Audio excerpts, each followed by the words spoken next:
Chers consoeurs, chers confrères, bonjour à toutes et tous.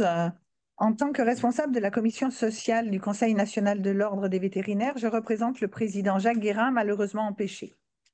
J'en profite d'ailleurs pour remercier ce Conseil national d'avoir accepté d'initier en 2019, aux côtés de l'association Veto Entraide, cette indispensable étude sur la santé psychologique au travail des vétérinaires français.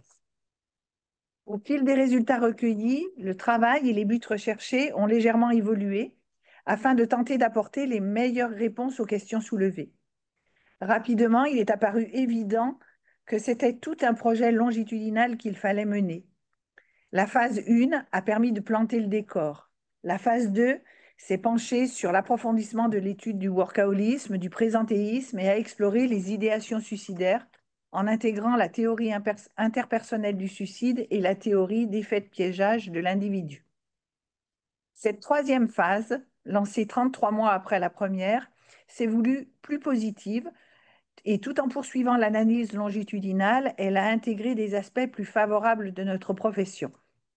Après avoir cherché à identifier les situations qui peuvent nuire au bien-être de l'individu, elle a cette fois cherché à rechercher quels facteurs pouvaient contribuer à réduire le stress professionnel. Soutien social des collègues vétérinaires et ASV, des relations interpersonnelles. Des facteurs salutogènes ont été identifiés, tels que l'engagement professionnel, la satisfaction apportée par nos vies professionnelles. Tout au long de la présentation du professeur Truchot, vous pourrez poser des questions dans le chat. Ces questions seront agrégées en grandes thématiques et seront ensuite posées au professeur Truchot à la fin de l'intervention. Donc l'intervention va se dérouler en deux parties. Une première partie présentation par Didier Truchot et une seconde partie questions-réponses que nous poserons au professeur Truchot, les questions étant piochées dans celles que vous nous enverrez par le chat. Je vais maintenant laisser la parole au professeur Didier Truchot, professeur émérite des universités, de l'université Marie et Louis Pasteur. Le Conseil national de l'Ordre ne le remerciera jamais assez, lui et son équipe, pour la qualité des échanges que nous avons pu avoir tout au long de ces 6 années, pour ses compétences mises à la disposition de la profession vétérinaire. Ce travail méthodique, scientifique, est remarquable et je forme le vœu qu'il soit le point d'ancrage de toute la profession pour qu'elle recherche au fond d'elle-même les ressorts qui lui permettront d'apporter des solutions aux problématiques soulevées.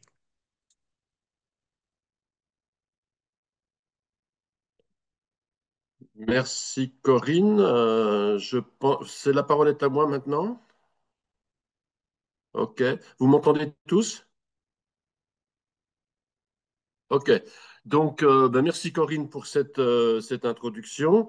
Donc, effectivement, cette étude a démarré par une première rencontre qui a eu lieu à Paris le 28 juin 2019, une rencontre qui a été initiée à l'origine par Veto Entraide. Je tiens à remercier, par SPS.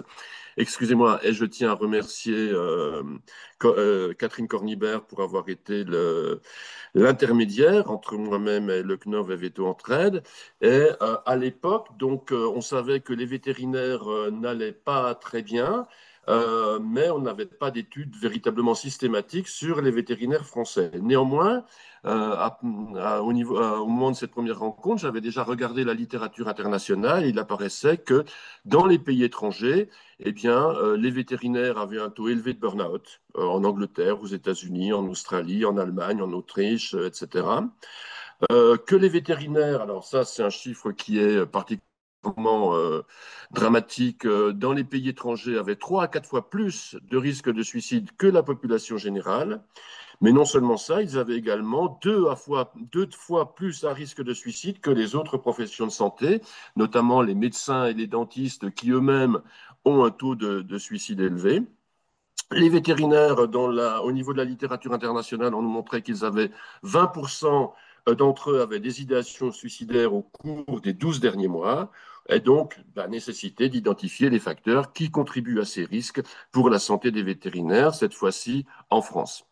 Alors, je vais dire 2 mots avant d'attaquer les résultats. Je vais dire 2 mots sur la méthode qui a sous-tendu cette étude. C'est important de l'exposer pour que vous compreniez bien la présentation des résultats. Donc, dans un premier temps, nous avons choisi les variables que nous souhaitions prédire. Donc, le burn-out, ça c'est important de comprendre le taux de burn-out chez les vétérinaires et sa prévalence et ses causes.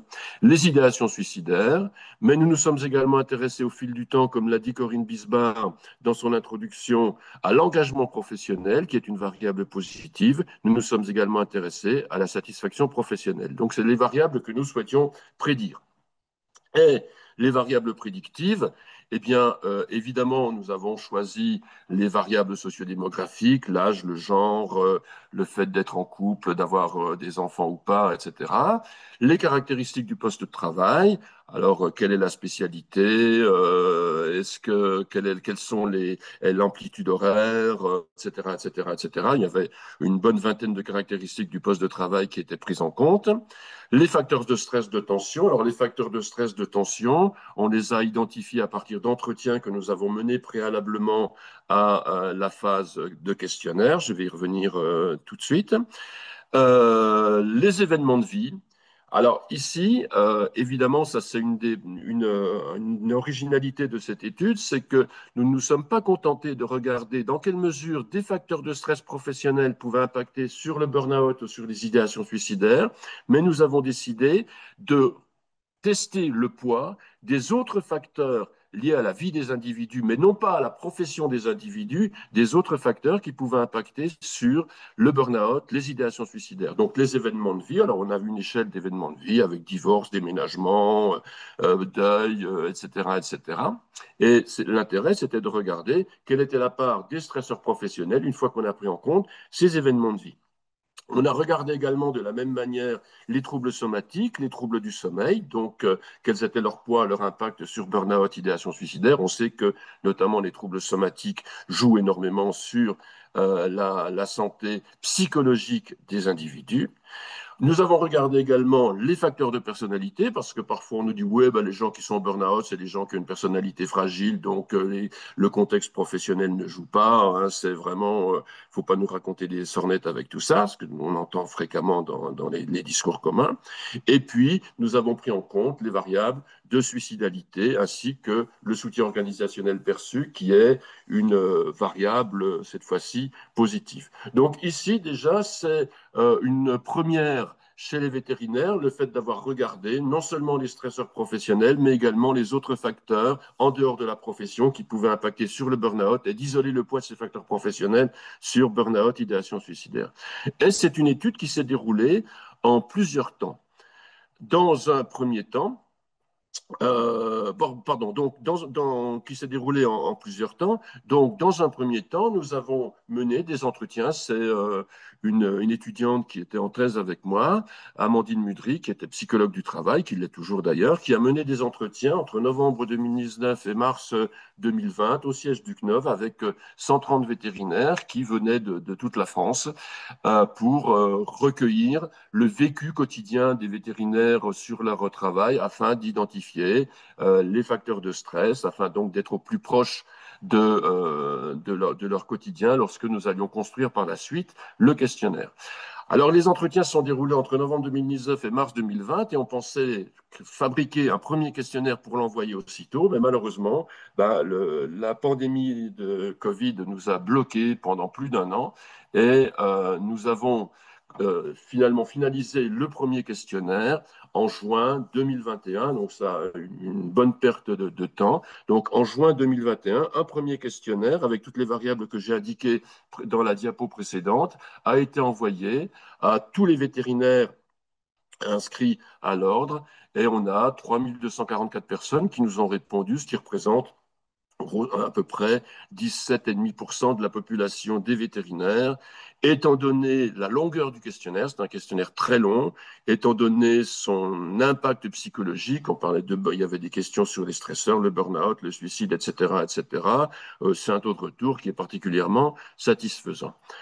Nous avons ensuite envoyé un deuxième questionnaire, donc cette fois-ci 15 mois plus tard, en septembre 2022, ce qui permettait d'établir des relations de causalité. Je vais y revenir. Et cette fois-ci, alors on a quasiment 2000 personnes qui ont répondu à cette phase quantitative, mais seulement 674 ont indiqué un code qui permettait de les appareiller avec leur réponse en temps 1. Donc, parmi les gens qui ont répondu au temps 1 et qui ont répondu au temps 2 en laissant les codes pour qu'on puisse les identifier, appareiller leurs réponses et les suivre longitudinalement, nous avons que 674 personnes. Et nous avons envoyé un troisième questionnaire, cette fois-ci 33 mois plus tard, donc en mars 2024, et nous avons reçu, alors plus de 2000 réponses à nouveau, mais sur les 2000, certains n'avaient pas répondu en T1 ni en T2, certains avaient répondu en T2 mais pas en T1, et certains encore n'ont pas noté le code, donc il nous reste que 289 participants, mais ça permet malgré tout d'établir, de faire des statistiques toujours valides avec, même si c'est un petit échantillon. Donc l'intérêt de faire une étude longitudinale, c'est que ça permet d'établir véritablement la causalité. Lorsque nous recueillons un seul temps, par exemple un questionnaire, notre questionnaire T1, lorsque nous avons un seul questionnaire et que par exemple nous cherchons le lien entre la charge de travail et le burn-out, nous voyons qu'il y a une corrélation entre les deux. Mais est-ce que véritablement, parce qu'il y a une corrélation entre charge de travail et burn-out, c'est la charge de travail qui impacte le burn-out? Oui, on peut le supposer. Mais peut-être qu'après tout, c'est parce que je suis en burn-out que la charge de travail me paraît insupportable. Donc vous comprenez ici quelle est la cause, quel est l'effet. On ne sait pas très bien. Une étude transversale, une seule étude, c'est un peu comme une photographie. On voit les éléments qui apparaissent ensemble, mais on ne voit pas comment se sont déroulées les choses. Alors qu'avec une étude longitudinale, où on a T1, T2, T3 avec les mêmes participants, eh bien, je peux voir si la charge de travail en T1 impacte sur le burn-out en T2. Et s'il y a un lien, alors effectivement, je peux dire que la charge de travail, c'est bien la cause du burn-out. Donc, c'est un des intérêts principaux d'avoir réalisé une étude au niveau longitudinal. Ici, c'est comme un film, je vois comment les choses se déroulent. Donc ici, on peut établir la causalité entre les variables. Et c'est déjà un intérêt très très fort de ce genre de méthodologie qui, certes, est particulièrement chronophage, avec une mortalité expérimentale, comme on l'a vu ici, qui est relativement importante.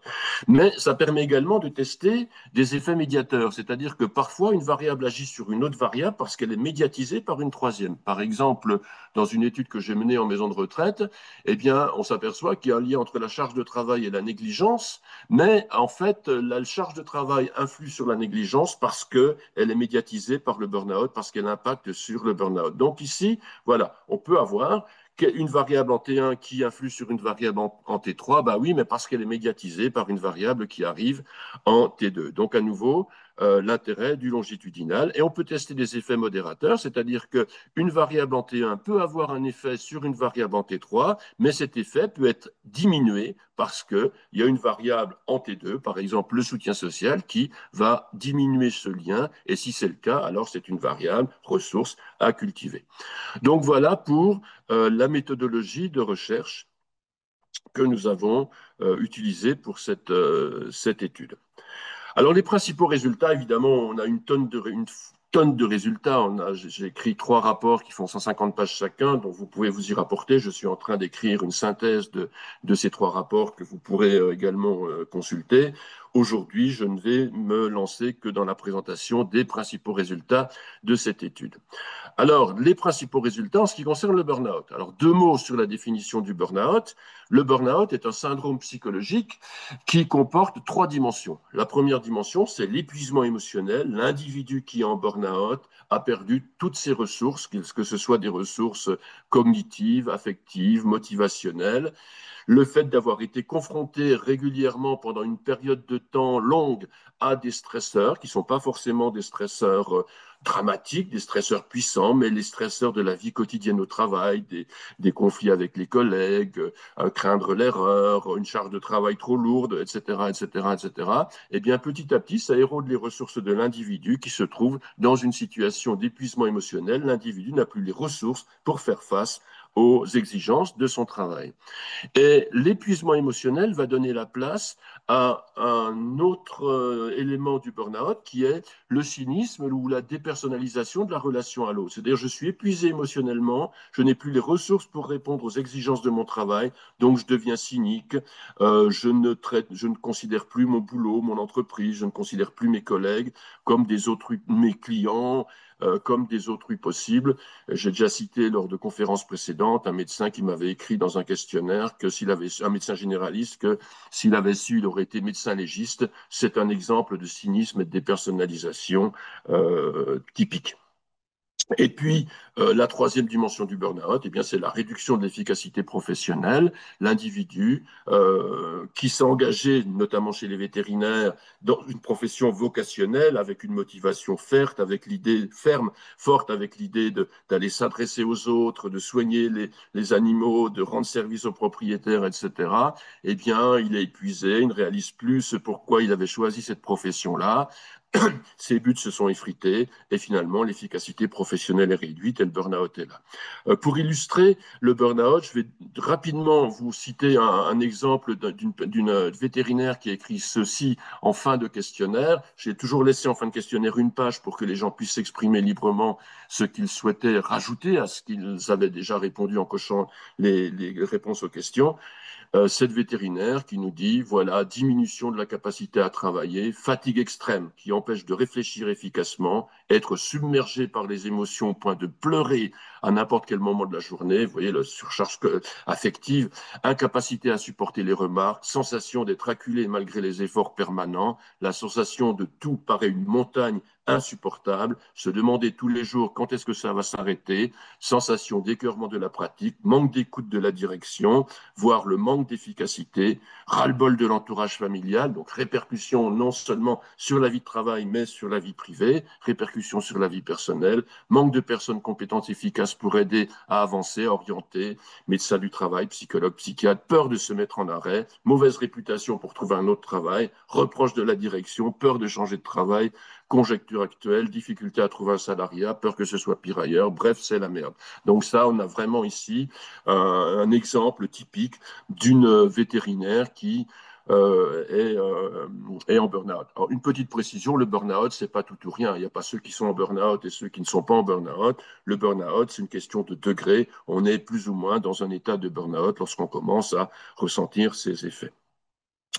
Alors, maintenant, le burn-out des vétérinaires, quel est-il? Eh bien, on peut le qualifier en le comparant avec un échantillon de référence et avec, par exemple, d'autres groupes professionnels qui ont un burn-out déjà élevé, notamment des exploitants agricoles. J'ai mené une étude pour la MSA c'était en 2018, pardon, c'est auprès du burn-out des exploitants agricoles. Alors, vous voyez ici, j'ai noté l'épuisement émotionnel des vétérinaires qui est à 3,37, qui est beaucoup plus élevé que l'épuisement émotionnel de l'échantillon de référence et qui est même plus élevé que celui observé chez des exploitants agricoles. Et si on regarde le cynisme, il est à 2,46 chez les vétérinaires, il est plus élevé que dans un échantillon de référence et il est également plus élevé que chez les exploitants agricoles. Donc, il y a un taux de burn-out important chez les vétérinaires. Ça ne veut pas dire évidemment que tous les vétérinaires sont en burn-out, loin de là, on le verra tout à l'heure, mais globalement, dans la profession, il y a un burn-out qui est plutôt élevé. En ce qui concerne les idéations suicidaires, eh bien, on constate également que les idéations suicidaires sont particulièrement élevées chez les vétérinaires, notamment si on compare à la population générale française. Voilà ici ce que ça donne. Donc, vous avez les vétérinaires dans la case orangée et la population française dans la classe bleutée sur votre droite. Alors que dans la population vétérinaire, on a 23% qui ont eu, au cours des 15 derniers jours, des idéations suicidaires, occasionnellement, assez souvent ou fréquemment, ou tout le temps, eh bien, ce même chiffre sur l'année précédente, et non pas sur les 15 derniers jours, est de 5%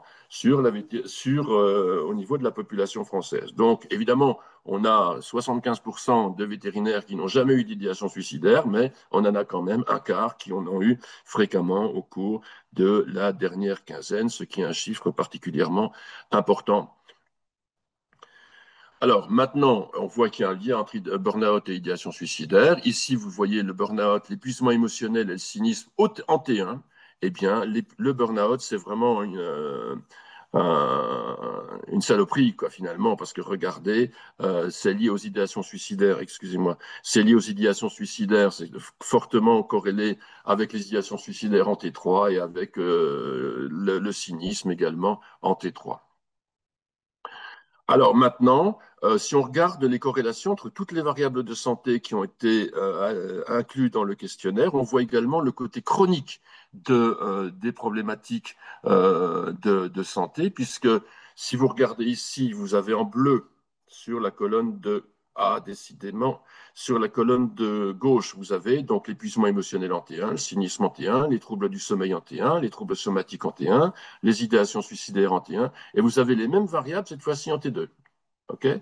Et vous avez sur la diagonale la corrélation entre l'ensemble de ces variables. Vous voyez que ce sont des corrélations qui sont très élevées, c'est-à-dire que quand vous êtes en épuisement émotionnel en T1, eh bien vous avez un épuisement émotionnel toujours fort en T2, c'est-à-dire 15 mois plus tard. Donc ça indique le côté chronique du phénomène. Vous avez également la même chose sur le cynisme, sur les troubles du sommeil, sur les troubles somatiques, sur les idéations suicidaires. Donc vraiment, les individus qui vont mal aujourd'hui, eh bien, il y a de fortes chances pour qu'ils aillent mal demain, après-demain, dans 15 mois, et 33 mois plus tard. Alors évidemment, une fois posé cette première photographie, ce premier bilan, ce premier état des lieux, il était important d'identifier les stresseurs auxquels faisaient face les vétérinaires. Donc les stresseurs, nous avions inclus dans le premier questionnaire tout un ensemble de stresseurs, la charge de travail, les clients compliqués, les conflits avec les collègues. Il y avait en tout 70 stresseurs, donc qui venaient de l'analyse des entretiens, mais qui incluait également ce que nous avions observé au niveau de la littérature internationale. Et nos analyses statistiques, analyse factorielle exploratoire et confirmatoire, nous ont montré, nous ont révélé qu'il y avait 8 stresseurs qui ressortaient. Ces stresseurs expliquent 60% de la variance, c'est important. Le premier stresseur, c'est la charge de travail et le débordement de la vie professionnelle sur la vie privée. Alors, charge de travail, ça inclut évidemment différentes choses. C'est le rythme de travail, c'est la pression du temps, c'est les horaires hebdomadaires ou journaliers qui sont particulièrement importants. Donc, ce sont tous ces éléments-là que l'on met dans la charge de travail.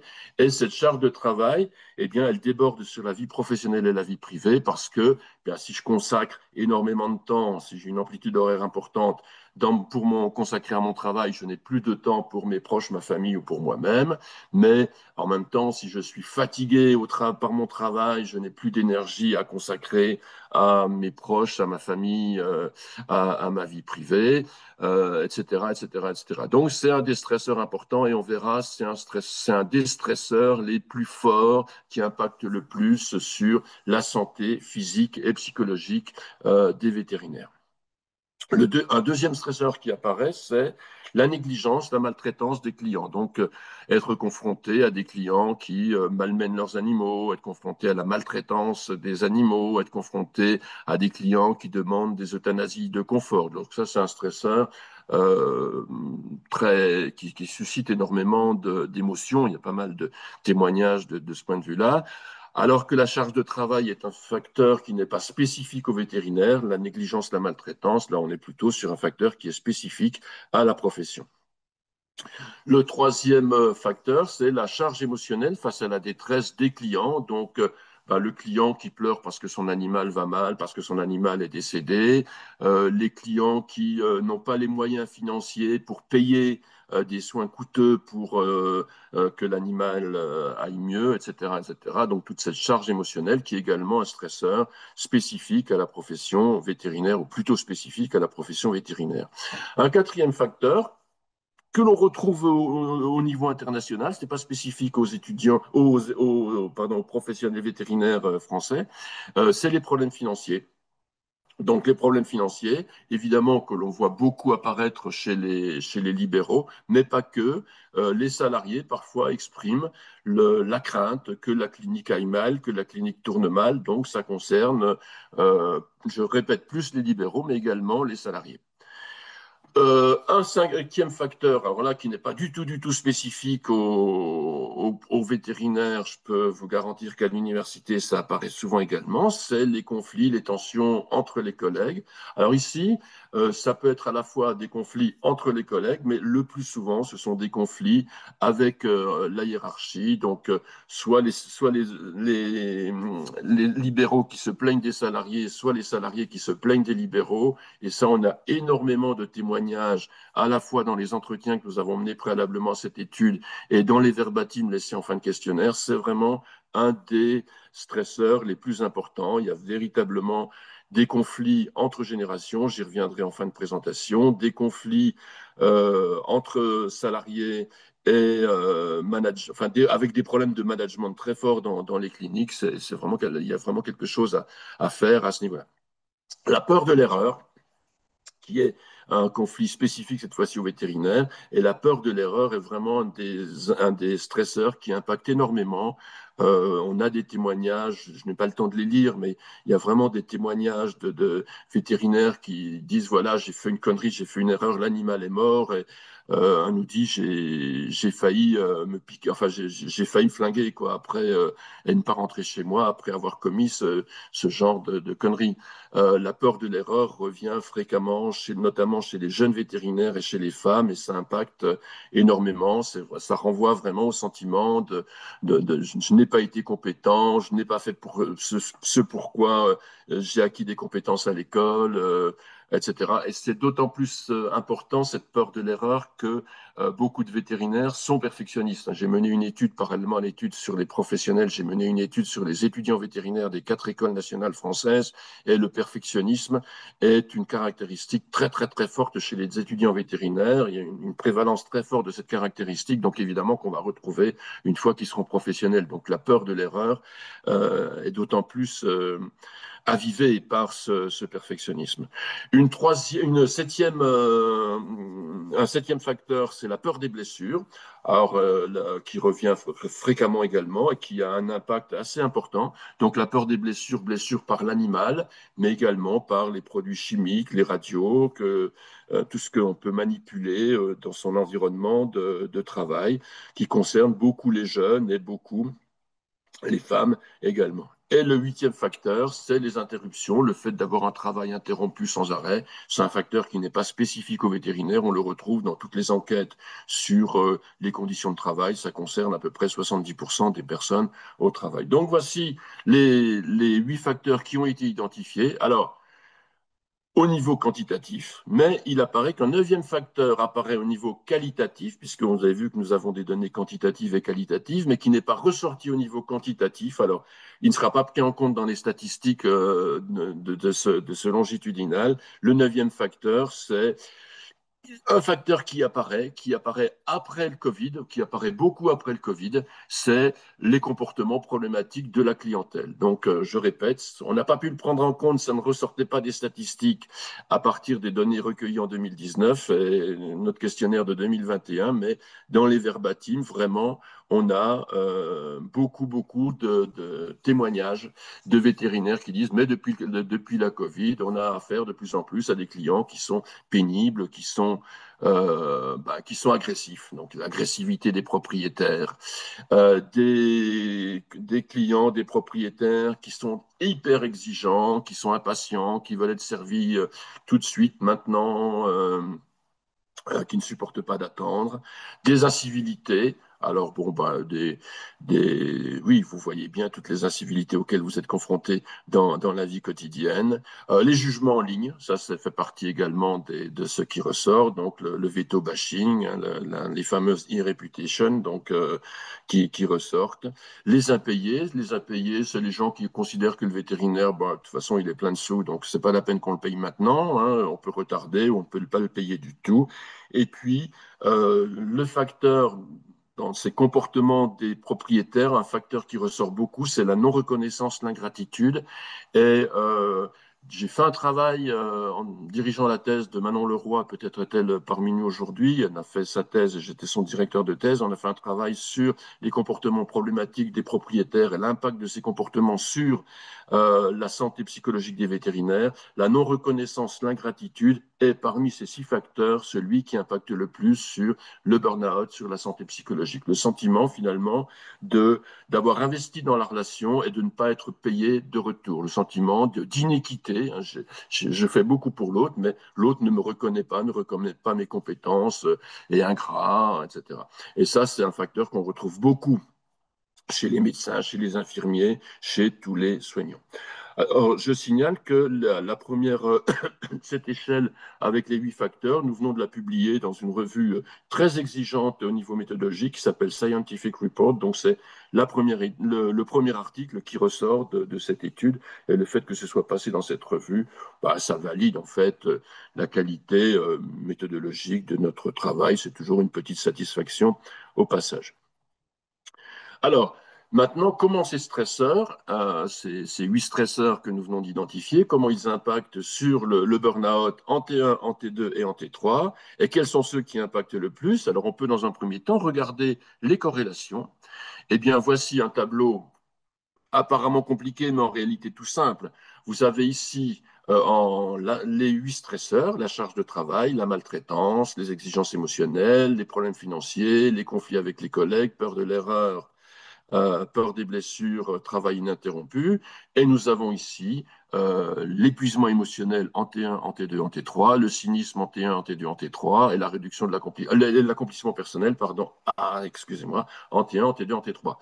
Et donc, vous avez en orangé, avec les petites étoiles, les liens qui sont significatifs. Donc, vous voyez que au niveau des corrélations, eh bien, la charge de travail est liée à l'épuisement émotionnel en T1, mais pas seulement, elle est liée à l'épuisement émotionnel 15 mois plus tard, elle est liée à l'épuisement émotionnel 36 mois plus tard. Elle est liée au cynisme, elle est liée en T1, en T2, en T3, elle n'est pas beaucoup liée à l'abaissement de l'efficacité professionnelle, mais les 2 variables les plus importantes dans le burn-out, le noyau dur du burn-out, c'est vraiment l'épuisement émotionnel et le cynisme. Négligence, maltraitance, ça joue très peu, uniquement se corréler en T1 et pas très fortement. Donc, ce ne sont pas deux variables qui impactent beaucoup la santé psychologique des vétérinaires. Peut-être que négligence et maltraitance, les vétérinaires au niveau des écoles sont déjà préparés à être confrontés à ce type de situation. Les problèmes financiers bah, n'apparaissent pas. En revanche, les conflits avec les collègues, alors vous voyez que les conflits avec les collègues, eh bien, ça impacte fortement, donc immédiatement, T1, 15 mois plus tard, T2, 33 mois plus tard, T3, ça impacte sur l'épuisement, le cynisme et la réduction de l'accomplissement au travail. La peur de l'erreur également impacte, la peur des blessures impacte et le travail interrompu également. Mais on va le voir, les variables qui impactent véritablement le plus, c'est la charge de travail, les conflits avec les collègues, la peur de l'erreur et sans doute cette 9e variable qu'on n'a pas pu inclure qui est les comportements problématiques des clients. Alors ici, nous avons des corrélations. Le problème des corrélations, c'est que on regarde comment une variable est liée à une autre. La charge de travail est liée au burn-out, mais sans prendre en compte le fait que la charge de travail est elle-même corrélée avec les autres stresseurs. La charge de travail, elle est sans doute corrélée avec les conflits avec les collègues, elle est sans doute corrélée avec la peur de l'erreur. Autrement dit, quand je calcule le lien entre la charge de travail et le burn-out, j'embarque avec la charge de travail une partie des autres variables avec lesquelles elle est corrélée. Donc, pour faire face à ce problème méthodologique-là, eh bien, nous avons calculé autre chose qui est ce qu'on appelle des analyses de régression multiples linéaires qui permettent d'isoler un facteur et en prenant en compte la part des autres facteurs en éliminant la part des autres facteurs qui peuvent lui être associés. Donc ici, on est beaucoup plus exigeant au niveau des associations.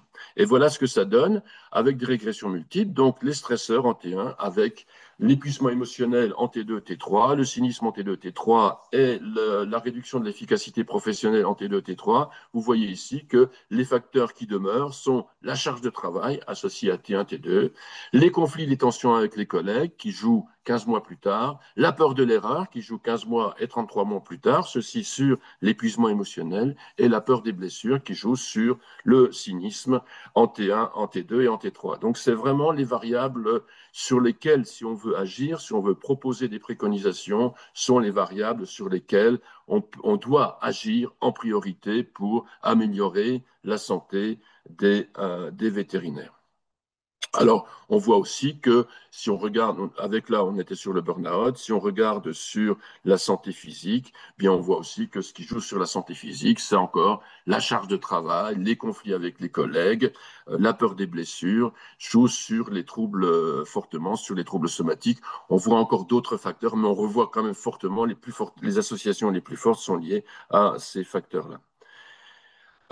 Et inversement, si on regarde l'influence des stresseurs anti-1 sur la satisfaction professionnelle 33 mois plus tard, eh bien vous voyez que ce qui va diminuer la satisfaction professionnelle, c'est la charge de travail, c'est les conflits avec les collègues et c'est la peur de l'erreur. Donc ici, ça confirme bien ce que je viens de dire précédemment. Ce sont les facteurs les plus importants à essayer d'éradiquer ou en tout cas d'infléchir.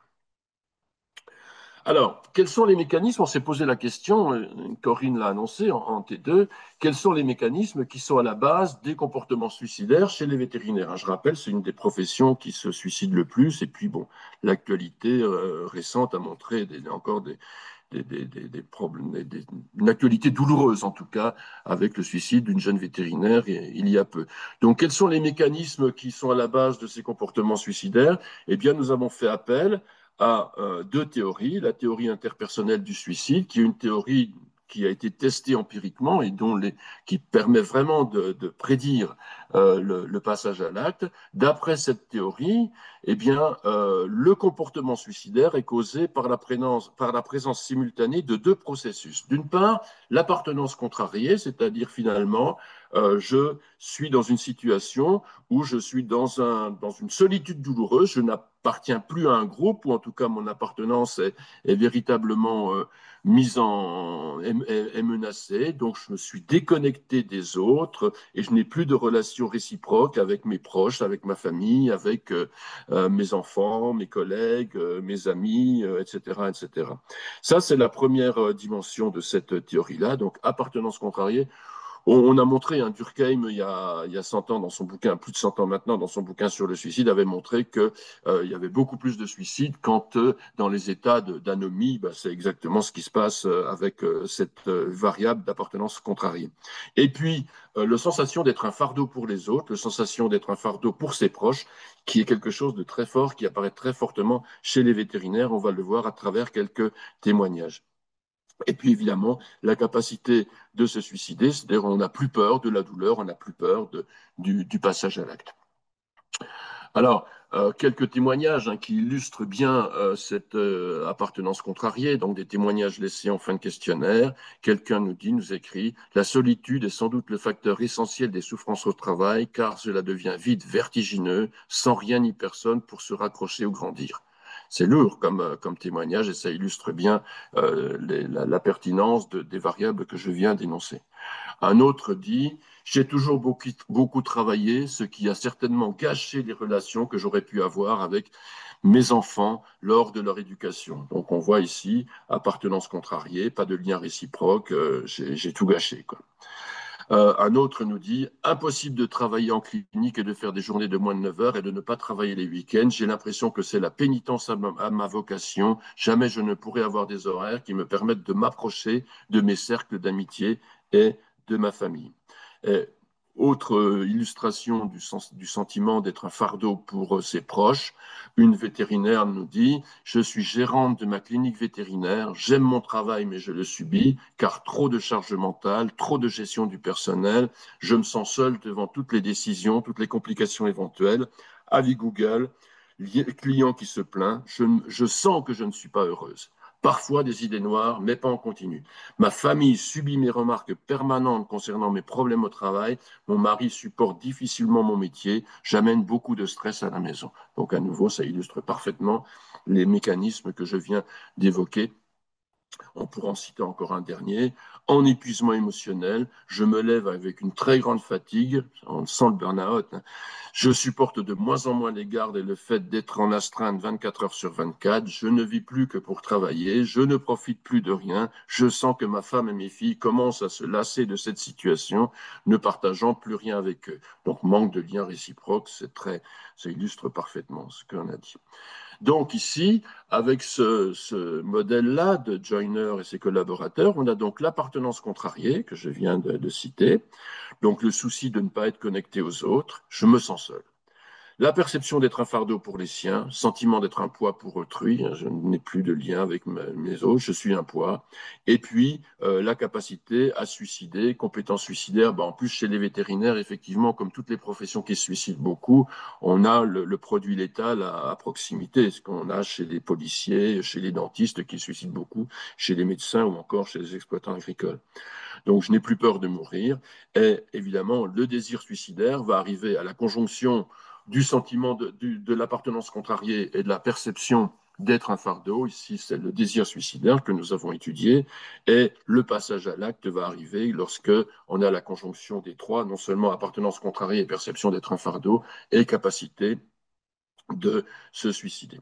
Et puis la deuxième théorie à laquelle on a fait appel, donc c'est le modèle intégré motivationnel volontaire du comportement suicidaire de Gilbert et Alan, qui est également une théorie dont les résultats, dont les tests ont vraiment démontré qu'elle était particulièrement prédictive et particulièrement valide.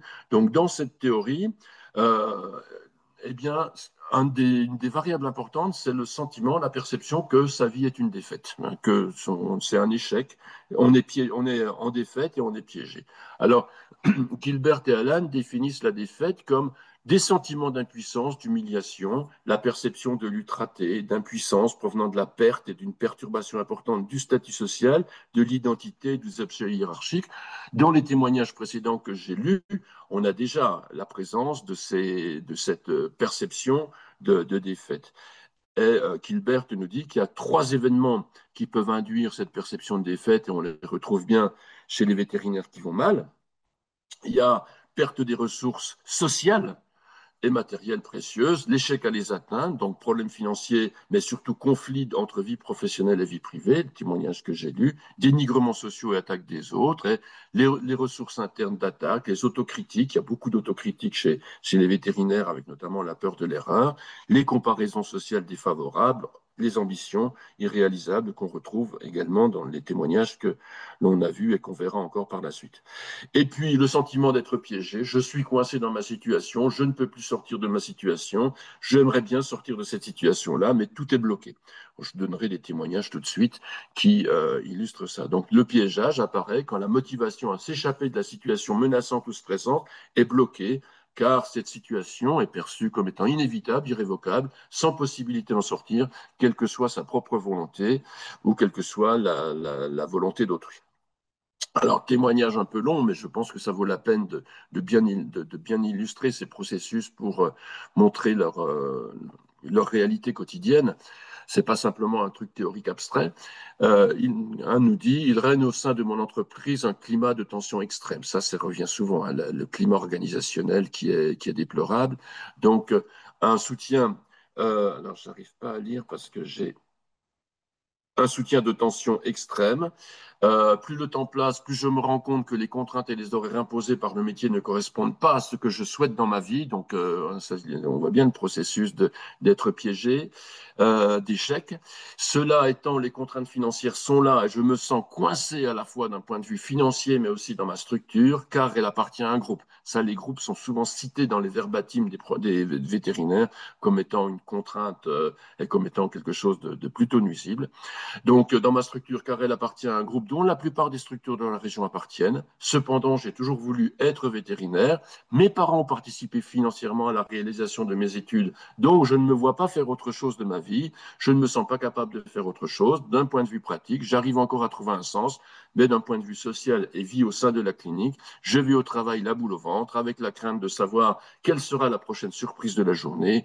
Le climat au sein de la clinique est anxiogène. On voit bien ici, ça illustre parfaitement parfaitement ces deux sentiments d'échec et d'être piégé. Un autre nous dit, je suis en burn-out sévère après m'être séparé de ma conjointe et associée. Les autres associés refusent que je vende mes parts et change ma vie. Ma maison est invendable. Je me sens piégé dans ma propre vie.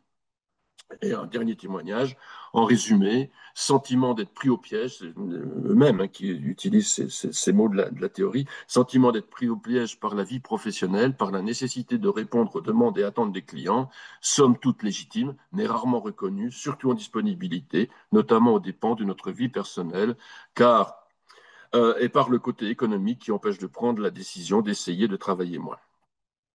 Donc, quand on regarde maintenant comment les stresseurs que l'on a vus impactent sur ces quatre éléments-là, eh bien, on voit que euh, la charge de travail, ben, en T1, influe 15 mois plus tard sur le sentiment d'être un fardeau, sur le sentiment de défaite et sur le sentiment d'être piégé en T2, c'est-à-dire 15 mois plus tard.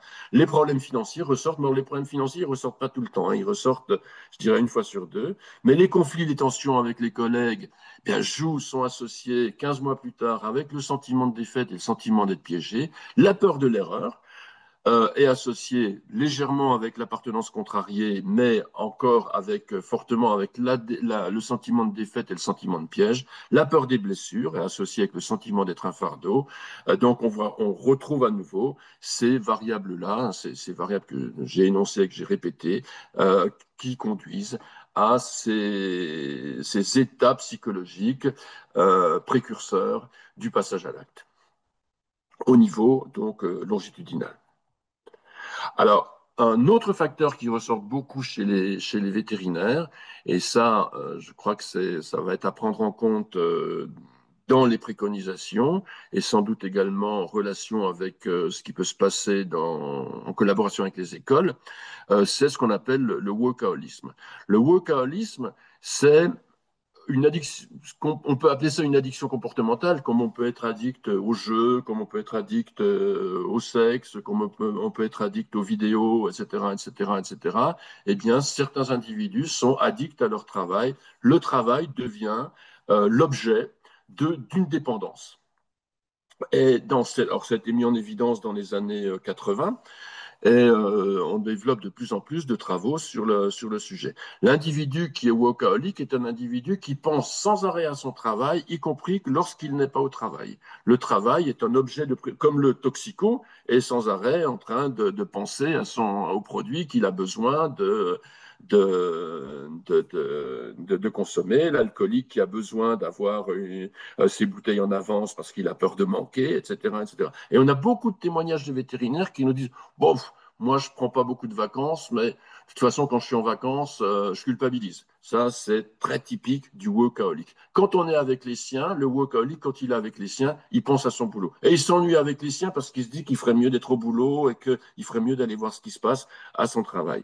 Et le workaholic est quelqu'un qui pense tellement à son travail qu'il veut tout contrôler à son boulot. Donc, finalement, c'est quelqu'un qui rentre souvent en conflit avec ses collègues parce qu'il ne veut rien déléguer. Donc, c'est quelqu'un qui va plutôt mal. C'est quelqu'un qui n'est pas forcément plus performant que les autres. Parce que comme c'est aussi un perfectionniste, eh bien, le travail n'est jamais fini, c'est jamais parfait. Donc on remet sans cesse le métier sur l'établi. Donc finalement, ben, on est relativement peu performant, en tout cas on n'est pas plus performant que les autres. Malheureusement, évidemment, dans un métier où la capacité à travailler est fortement valorisée, eh bien on valorise le workaholisme, alors que bah, on ne devrait pas, parce que je répète, non seulement il n'est pas plus performant, mais en plus, il crée une ambiance de travail absolument impossible. Il ne prend pas le temps de la récupération. Or, la récupération, c'est un mécanisme absolument fondamental si on veut être en forme au boulot et devenir performant. Il détruit sa vie en détruisant son entourage familial, les relations avec son entourage familial, donc ce n'est pas quelque chose de positif. Mais c'est très très présent chez les vétérinaires comme dans d'autres professions, comme les exploitants agricoles par exemple. Alors le workaholisme, il y a deux dimensions. Il y a le fait de travailler excessivement, mais pas seulement, parce que on peut travailler excessivement pour différentes raisons, parce qu'il y a une contrainte économique, parce que bah, il y a une forte demande, donc je suis obligé de passer beaucoup de temps au travail. Mais c'est surtout le fait de travailler de manière compulsive, je deviens dépendant de mon boulot. Et donc, on a mesuré ce workaholisme chez les vétérinaires et ça nous donne ceci. Donc, on peut avoir des individus qui ont un travail compulsif, qui ne travaillent pas de manière excessive, donc leur travail excessif est faible. Inversement, on peut avoir des individus qui ont un degré élevé de travail excessif. Et on peut croiser ça avec ceux qui sont faibles sur la dimension travail compulsif, donc ils ne travaillent pas compulsivement. En revanche, il y a ceux qui travaillent de façon compulsive. Donc les individus qui ne sont ni compulsifs ni travailleurs excessifs, c'est des individus qui sont plutôt cool au travail. En vert dans mon schéma, on peut dire que ces individus-là, on va les appeler les positifs. Il y a les travailleurs acharnés, ceux qui travaillent beaucoup d'heures sans pour autant être compulsifs. Donc, on peut prévoir qu'ils vont pas trop mal, même s'ils ressentent de la fatigue. Mais ceux-là, ils ressentent de la fatigue sans pour autant être dépendants de leur travail. Il y a les compulsifs, donc qui sont sans arrêt omnubilés par leur travail, sans pour autant travailler de nombreuses heures. Et il y a en rouge les workaholics, ceux qui sont à la fois travailleurs excessifs et travailleurs compulsifs, totalement dépendants de leur travail. Donc, j'ai fait des calculs en employant différentes méthodes, différentes formules. J'estime à l'heure actuelle qu'il y a chez les vétérinaires entre 28% et 35%. Alors, bon, c'est une fourchette qui n'est pas si large que ça.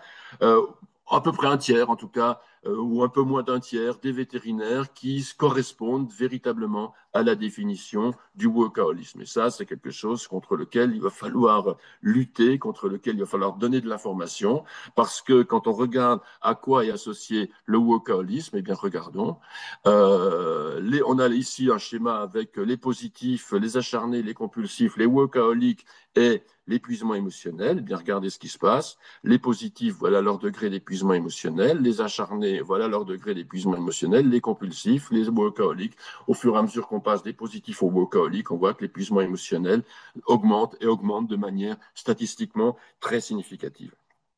Si on regarde les troubles du sommeil, lorsque l'on passe des positifs au workaholisme, on voit les troubles du sommeil qui augmentent. Si on prend les troubles somatiques, même topo, ça va en augmentant. Je passe vite. Les idéations suicidaires, bien regardez, on passe du simple au double lorsque l'on passe des positifs et des acharnés aux compulsifs et aux workaholiques. C'est vraiment la dimension, un travail compulsif qui ici est essentiel. Et si on regarde les variables de suicidalité, bien regardez ici, sentiment d'appartenance contrarié. Ben, le sentiment d'appartenance contrarié, évidemment, il augmente au fur et à mesure qu'on passe des positifs aux workaholiques. Le sentiment d'être un fardeau, donc les deux variables de notre première théorie, eh bien, ça augmente au fur et à mesure que on passe des positifs au workaholic. Idem pour le sentiment de défaite et idem pour le sentiment d'être piégé. Donc, voilà une variable de personnalité qui est une variable contre lequel il va être important de lutter, de faire des informations, de discuter au sein de la profession. Alors, on peut ajouter que les vétérinaires workaholiques perçoivent moins de soutien organisationnel que les autres. Bah oui, ils sont pas attractifs finalement, hein. Ce sont des fouteurs de pagaille au niveau de l'organisation. Ils éprouvent moins de satisfaction professionnelle. On a un peu envie de dire, bah, tant pis pour eux. Et puis, ils n'ont pas, ça c'est important, on va voir une variable tout de suite qui est la variable le fait d'être engagé professionnellement, qui est une variable salutogène, qui est une variable positive. Les vétérinaires workaholics ne sont pas plus engagés dans leur travail, au sens où je vais définir l'engagement, que les autres vétérinaires. Alors après ce premier bilan des variables qui identifient ce qui va mal chez les vétérinaires, comme je l'ai dit en introduction, il n'y a pas que des vétérinaires qui vont mal, il y a aussi évidemment des vétérinaires qui vont bien. On a regardé une variable positive qui est l'engagement au travail. Alors l'engagement au travail, on a choisi la définition de collègues néerlandais, notamment Vilmar Ophélie et puis Arnold Baker, qui est une définition qu'on retrouve de plus en plus dans la littérature professionnelle. Donc l'engagement au travail, on le définit un peu comme l'envers du burn-out. la première dimension, c'est la vigueur. C'est un petit peu le contraire de l'épuisement émotionnel. La vigueur, c'est fait de sentiments qui sont liés à la force physique, à l'énergie émotionnelle, à l'énergie cognitive. Ça implique de la résilience mentale qui permet des hauts niveaux de performance, même face aux difficultés. Je pète la forme, j'ai de la vigueur.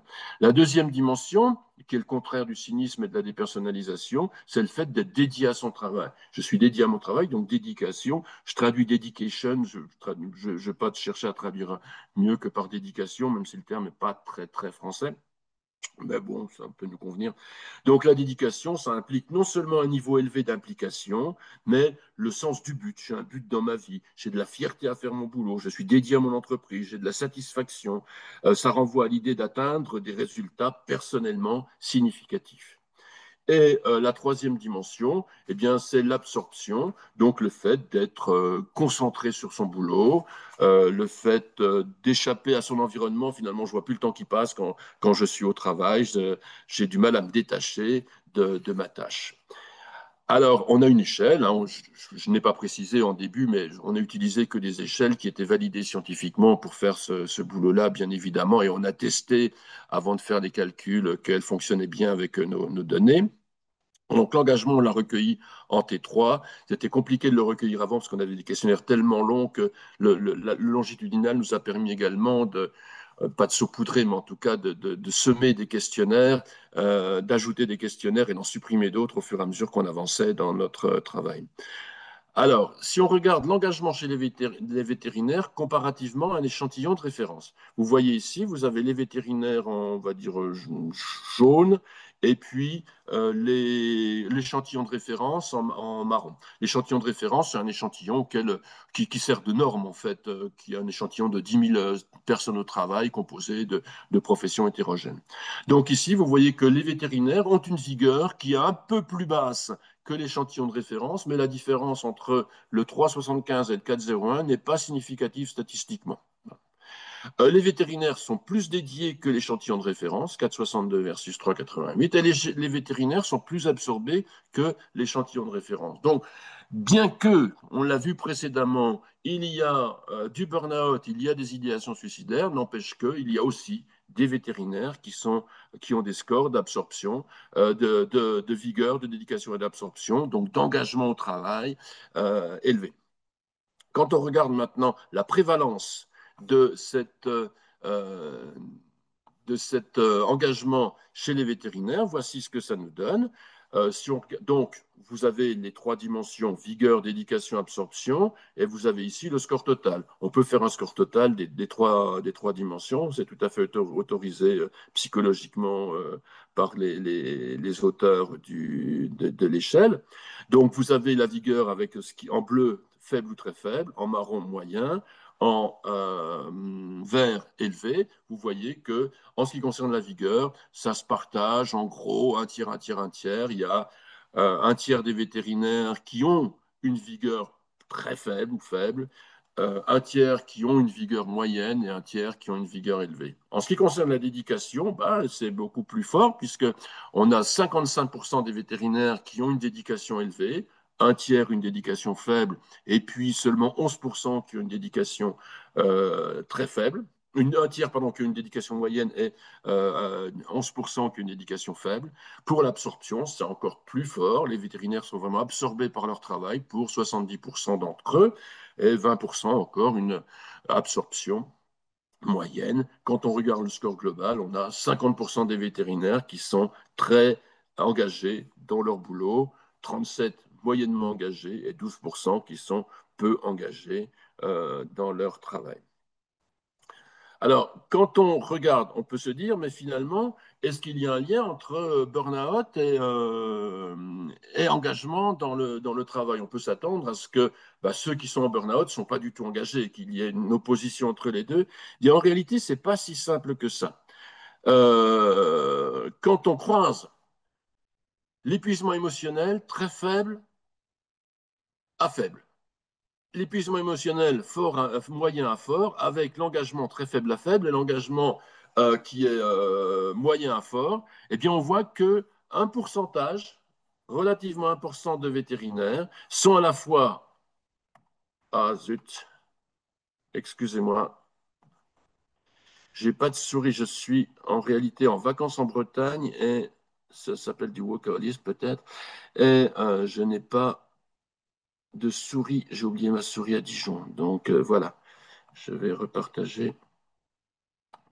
Voilà, j'espère que c'est bon. Donc, on voit qu'on a 17% de vétérinaires, 18%. Alors, ce n'est pas euh, une indication psychologique sûre, hein, mais en accordant une valeur heuristique à ce travail-là, en coupant, j'ai coupé à la médiane simplement nos variables. On a 17 à 20% des vétérinaires qui, tout en étant en burn-out, ayant un épuisement émotionnel fort, moyen à fort, demeurent malgré tout fortement engagés dans leur travail. Alors on a évidemment des vétérinaires qui ont un épuisement émotionnel fort et qui sont peu engagés, ce qui est attendu. Plus je suis épuisé, moins je suis engagé. Ça concernerait 20%, 25% pardon, des vétérinaires. Il y a ceux en vert qui sont à la fois peu épuisés émotionnellement et qui sont fortement engagés, ils sont 32%. Et puis, il nous reste donc les 17%. Alors, ceux-là, on peut craindre pour eux, les 17,8%, parce que étant engagés tout en étant en burn-out, on peut craindre que ils se mettent à péter les plombs, en quelque sorte, relativement rapidement. Mais donc, en tout cas, on voit dans cette profession un engagement élevé et on voit que pour certains, l'engagement côtoie cette variable de burn-out. Ah, j'ai un petit souci. Je ne comprends pas ce qui se passe. Alors, voilà, ça redémarre. Maintenant, une autre variable salutogène que nous avons pris en compte, c'est le soutien organisationnel. Alors, le soutien social est une variable psychologique, c'est une ressource psychologique fondamentale dans la vie des individus. On sait que les individus qui ont du soutien social vivent plus longtemps que ceux qui n'ont pas de soutien social.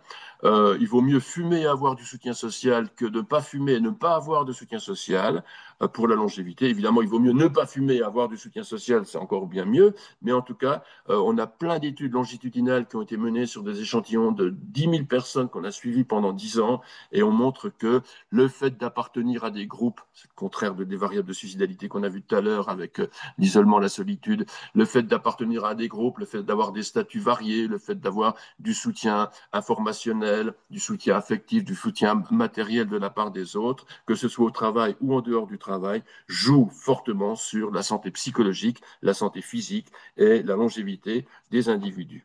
Donc au travail, c'est une des trois ressources importantes avec le fait d'avoir du contrôle sur son environnement de travail, le fait d'avoir des relations d'équité avec autrui. Donc ici, on a testé le soutien social et le soutien social, on a testé s'il avait des effets longitudinaux. On l'a recueilli en T2, donc ça permet de voir si les stresseurs en T1, est-ce que ça amène du soutien social en T2, est-ce que le soutien social en T2 amène de la santé en T3. Et donc on a testé au niveau longitudinal l'effet modérateur potentiel du soutien social.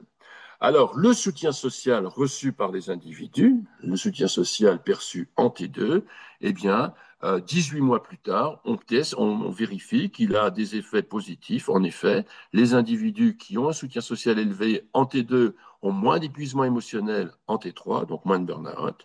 Ils ont moins de cynisme en T3 également, 18 mois plus tard. Ils ont moins de troubles du sommeil, ils ont moins de troubles somatiques, ils ont moins d'idéation suicidaire. Donc, ici, ça va être une variable à cultiver. Malheureusement, on peut se poser la question, donc ici, on voit l'effet positif, indubitable, indiscutable du soutien social, mais est-ce que les individus qui souffrent le plus reçoivent véritablement du soutien social? Donc, on peut regarder cette fois-ci ceux qui souffrent en T1, est-ce qu'entre T1 et T2, ils ont reçu du soutien social? Eh bien, malheureusement, non, ce n'est pas le cas. Regardez ici, donc détresse psychologique en T1 et soutien social en T2, épuisement émotionnel en T1, j'ai de l'épuisement émotionnel en T1, ben, je n'ai pas beaucoup de soutien social en T2. J'ai du cynisme en T1, autre dimension du burn-out, je reçois peu de soutien social entre T1 et T2. J'ai des idéations suicidaires en T1, eh bien, j'ai peu de soutien social en T2. J'ai regardé hier soir, on n'avait pas regardé dans les chiffres, j'ai regardé hier soir le fait d'avoir commis une tentative de suicide au cours des 5 dernières années, eh bien, c'est lié à un faible soutien social dans les années qui suivent également. Sentiment d'être un fardeau, pareil, une chute du soutien social, appartenance contrariée, peu de soutien social, sentiment d'être piégé, peu de soutien social en T2. Donc, c'est pas typique au vétérinaire. On sait que les individus qui souffrent, les individus qui sont dépressifs, attirent peu la solidarité des autres, au travail comme ailleurs. C'est cruel, mais c'est une des observations sociales que l'on peut faire assez régulièrement. Et alors, chez les vétérinaires, on a beaucoup de témoignages de vétérinaires qui nous disent, même moi, jusqu'au jour où j'ai fait un burn-out, je considérais que ceux qui étaient en burn-out, qui avaient fait une tentative de suicide, etc., mais c'était des gens faibles qui n'avaient rien à foutre dans la profession, avec des propos vraiment hard, hein, durs de la part de ces collègues-là. Et le jour où ils ont été eux-mêmes en burn-out, ben, ils se sont rendus compte que ça pouvait frapper n'importe qui. Donc, on est dans une profession qui a une culture encore très, très masculine, comme les paysans, comme d'autres professions de ce type-là, la médecine aussi. Et donc, on a tendance à apporter peu de soutien social à ceux qui en auraient le plus besoin. Et donc là, il y a tout un travail à faire également en termes de préconisation au niveau de la prévention, qu'elle soit primaire ou secondaire. Et puis, alors, on a regardé les effets modérateurs du soutien social. Il y a peu d'effets modérateurs du soutien social. Le soutien social en T2 va atténuer l'effet de la peur de l'erreur en T1 sur les idéations suicidaires en T3. Donc ça, c'est un effet modérateur. Et on a encore un autre effet modérateur sur la peur des blessures. Le soutien social en T2 va modérer le lien entre la peur des blessures en T1 et les idéations suicidaires en T2. Alors, on s'est posé également la question des variables sociodémographiques. Donc, je vais dire, avant de terminer, deux mots sur la question de l'âge et des générations, parce que il y a chez les vétérinaires un conflit manifeste en fonction des générations. J'avais fait une conférence à Lille il y a quelque temps sur le sujet qui était dédié à c'était comment ça s'appelle cette association vétérinaire l'AFNOR ou je ne sais plus un nom comme ça. Et vous retrouverez sur le site de cette association le PowerPoint de ma conférence. En tout cas, il y a un conflit très fort entre les générations. On a plein de témoignages qui vont dans ce sens-là, et je pense que c'est vraiment une situation à éradiquer également. Donc, la question de l'âge et des générations nous renvoie à deux questionnements. D'une part, est-ce que la santé des vétérinaires se dégrade au fil du temps? Plus je suis vieux, ma santé se dégrade. Ça, on ne peut pas véritablement y répondre parce que on peut regarder la santé des plus vieux aujourd'hui comparée à celle des plus jeunes aujourd'hui, mais on ne sait pas quel était le degré de santé des plus vieux aujourd'hui quand ils avaient 20 ans. Et on ne sait pas quelle sera la santé de ceux qui ont 20 ans aujourd'hui quand ils auront 70 ans. Et le 33 mois, c'est un écart beaucoup trop faible pour tester un effet longitudinal ici sur la dégradation de la santé. Mais en tout cas, on peut comparer les générations entre elles. Et puis donc, la deuxième question, qui est celle que j'ai posée précédemment, c'est quelle est la qualité des interactions entre vétérinaires de générations précédentes? Eh bien, pour les vieux, eh bien, les jeunes sont peu motivés au travail. Et ça, on a des verbatines là-dessus, mais je n'arrive pas à trouver des jeunes. Les jeunes ne veulent rien foutre. Ils ne pensent qu'aux 35 heures. Mais on a des témoignages, des témoignages et des témoignages. Oh, c'est plus possible d'embaucher. Les jeunes auraient perdu la valeur travail. Les jeunes manquent de solidarité aussi, hein. Quand on va pas bien, ils veulent pas être là pour nous remplacer. Dès qu'ils sont malades, ils sont plus au boulot. Ils revendiquent des privilèges. J'ai fait une faute à privilège, je m'excuse. Ils revendiquent des privilèges et des salaires qui sont indus. Donc, voilà, il y a vraiment plein de récriminations qui vont dans ce sens-là. Et inversement, eh bien, les jeunes disent que les vieux manquent de pédagogie, de bienveillance, de solidarité, de compréhension. Ils oublient qu'eux-mêmes ont été jeunes avant et que bah, nous, on est jeunes, on sait pas tout dans la profession, on a besoin encore d'être tutoré quand on démarre dans la profession et les vieux attendent que bah, on soit performant tout de suite. Ils nous dévalorisent, bah oui, ils nous dévalorisent, ils pensent qu'on veut rien foutre alors qu'en fait, bah non, nous on a envie de s'investir dans le boulot. Et puis les jeunes disent très fréquemment que bah, ils sont exploités, qu'ils font des heures pas payées ou payées 3 fois rien, etc., etc. Donc je le répète, conflit potentiel. Alors, on peut répondre à ce conflit-là en regardant, eh bien, est-ce que les plus jeunes, si c'était vrai, ces histoires-là, les plus jeunes n'auraient pas de burn-out, seraient peu engagés dans leur boulot, etc. Donc, j'ai regardé qu'est-ce qui se passe au niveau de l'épuisement émotionnel en fonction des générations.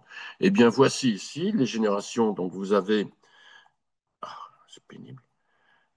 Vous avez la génération Z, la génération Y, donc la Z les 22-26 ans, l'Y les 27-42 ans, la X les 43-58 ans, et puis la mienne, les boomers, 57-77 ans. Et vous avez les libéraux en bleu et les salariés en vert. Eh bien, avec le score d'épuisement émotionnel, vous voyez si vous prenez des salariés qui sont en vert que finalement, eh bien, ce sont les plus jeunes qui sont les plus en situation d'épuisement émotionnel et que l'épuisement émotionnel diminue progressivement au fur et à mesure que l'on passe d'une tranche d'âge à la tranche d'âge la plus supérieure, quoi. Et pour les libéraux, alors on n'a pas de libéraux dans les 22-26 ans, les libéraux en bleu, ça commence à 27 ans, qui me paraît normal, mais on voit bien que chez les libéraux également, l'épuisement émotionnel, il est présent chez les plus jeunes, donc ça signifie que on ne peut pas dire qu'ils sont désengagés de leur boulot, ils sont déjà dans une situation qui est compliquée et qui, sans doute, est nécessaire de prendre en considération plus qu'elle ne l'est à l'heure actuelle. Le rapport au travail en fonction des générations, eh bien, ici, vous avez, avec notre variable workaholisme, vous avez les positifs en vert, les acharnés en jaune, les compulsifs en orange et les workaholics en rouge, eh bien, vous voyez que les workaholics, qui sont déjà présents chez les jeunes, à 36%, avec mes calculs, autant que chez les X et en plus que chez les boomers. Vous voyez qu'ils sont déjà des travailleurs compulsifs, même beaucoup sont des travailleurs compulsifs, à 27%, alors que le chiffre est moins élevé chez les autres. Donc, ici, les jeunes, finalement, ont des profils dans ce rapport au travail, du point de vue de la variable workaholisme, qui ressemblent déjà à leurs aînés. Et puis, si on regarde maintenant l'engagement, d'après les anciens, eh bien, les jeunes seraient peu engagés dans leur boulot, si on en croit ce qui est dit. Eh bien, regardez la vigueur en fonction des quatre tranches d'âge. La vigueur, on a chez les plus jeunes un score de vigueur qui est identique. Il n'y a pas de différence significative au niveau statistique. Le score de vigueur est identique chez les jeunes à celui des plus vieux. Le score de dédication, il est identique, il est même plus élevé que chez la, la deuxième génération. Le score d'absorption également. Et si vous prenez l'engagement total, eh bien, on s'aperçoit que les jeunes sont également engagés dans leur boulot. Ils ont envie de faire leur boulot. Bah oui, ils n'ont pas fait ils n'ont pas fait ces années d'études et de prépa pour ne rien foutre dans son boulot. Quand on s'est engagé si fort dans des études qui sont particulièrement exigeantes, on ne s'arrête pas de travailler lorsque l'on rentre dans la vie professionnelle. Alors, pour terminer, l'influence du genre, c'est important de regarder ça parce que c'est une profession qui, je défonce des portes ouvertes en disant ça, mais on peut le rappeler quand même. Les femmes représentaient, d'après l'annuaire, je ne sais plus comment il s'appelle cet annuaire, qui est très bien, qui est sur le site du CNOV, l'annuaire social ou l'annuaire démographique. D'après cet annuaire, au 31 décembre 2023, 58% des vétérinaires étaient inscrits à l'ordre étaient des femmes. Et si on regarde à la même date les vétérinaires femmes dans les écoles, c'est 76%. Et si vous regardez aux États-Unis, ailleurs, on a des chiffres encore plus élevés. Donc c'est une profession qui se féminise, qui devient de plus en plus, qui va être de plus en plus, comme les professions médicales, peuplées par des femmes. Donc c'est important de se poser la question, qu'est-ce qui en est de nos variables de santé en fonction des comparaisons hommes-femmes? Alors, les femmes, elles ont un épuisement émotionnel plus élevé que les hommes. Ce n'est pas spécifique aux vétérinaires, mais euh, on va avoir 75% de la population qui va être particulièrement épuisée émotionnellement. On a trois hypothèses pour expliquer que les femmes sont plus épuisées émotionnellement que les hommes. la double charge de travail. Les femmes, non seulement ont leur charge de travail professionnelle, mais on sait qu'à la maison, il y a des inégalités hommes-femmes quant au, au maternage des enfants, à la prise en charge des enfants, des tâches domestiques, etc., etc., même si ça s'améliore un peu, mais bon, c'est pas encore ça. Elles ont des pressions psychosociales, il y a des stéréotypes sexistes, et ça, c'est dénoncé fortement au niveau des verbatims. Beaucoup de femmes disent qu'elles ont affaire à des patrons qui sont des patrons sexistes, qui considèrent que les femmes sont moins capables que les autres, etc., etc. C'est quelque chose qui ressort énormément. Et puis, je l'ai dit précédemment, le métier vétérinaire, bien qu'il soit davantage peuplé de femmes que d'hommes, demeure encore une culture masculine. Et on sait que les hommes ont moins de burn-out lorsqu'ils sont dans une situation de compétitivité, alors que les femmes sont plus en burn-out dans une situation de compétitivité. Et les cultures masculines privilégient les situations, favorisent les situations de compétitivité. Je pourrais vous donner des références sur ce sujet-là.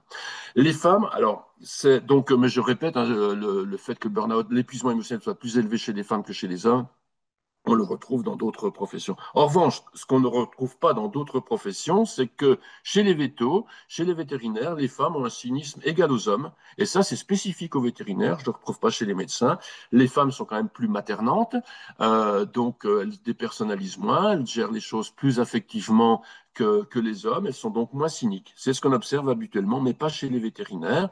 Et ici, ben, on peut encore l'attribuer certainement à la culture masculine, puisque bah, si les femmes se comportent de manière féminine, on va dire qu'elles ne sont pas assez compétentes, elles sont trop fragiles pour faire ce métier de vétérinaire.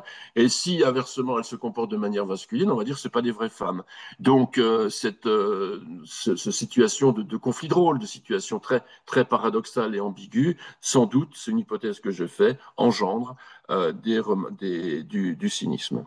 Et les femmes ont une efficacité professionnelle inférieure aux hommes. C'est vrai qu'elles se sentent dévalorisées dans la profession, et ce, quel que soit leur statut, qu'elles soient libérales ou qu'elles soient salariées. Sur une variable de personnalité dont je n'ai pas parlé, qui est ce qu'on appelle le noyau de l'évaluation de soi, qui est composé de variables telles que l'estime de soi, le sentiment d'auto-efficacité, etc., etc., les femmes vétérinaires ont des scores moindres que les hommes vétérinaires, et c'est significatif au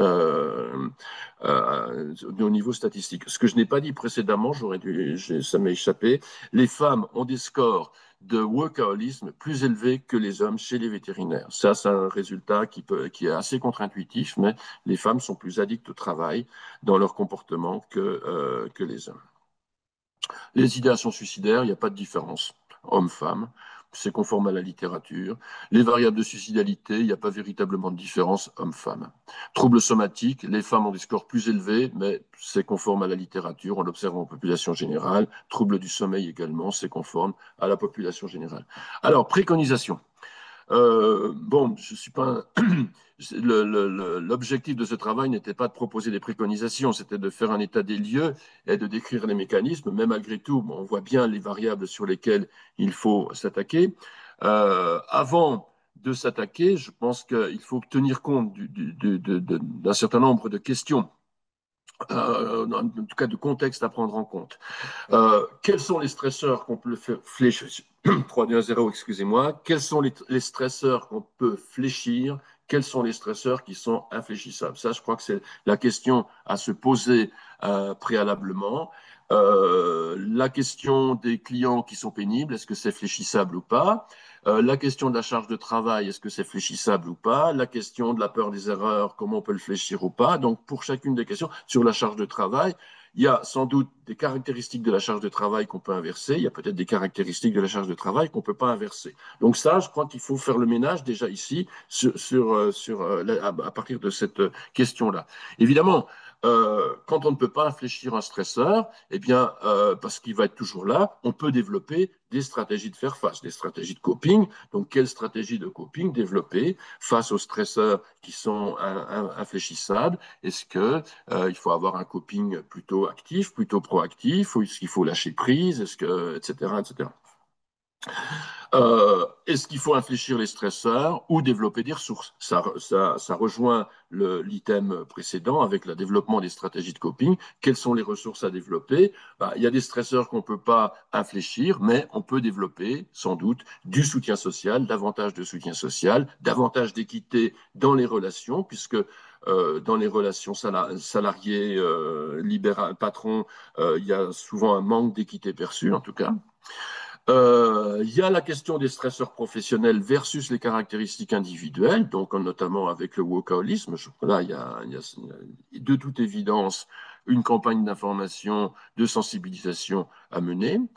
Savoir que les stresseurs sont entremêlés entre eux, je l'ai dit en début avec les questions méthodologiques, et savoir qu'est-ce qu'on cible, quand on fait une action, est-ce qu'on cible de la prévention primaire, c'est-à-dire je cherche à prévenir, secondaire, le mal est déjà là, mais on peut encore essayer de le fléchir, tertiaire, ben, cette fois-ci, on ne fait plus de prévention, on soigne. Donc à quel niveau est-ce que l'on se situe?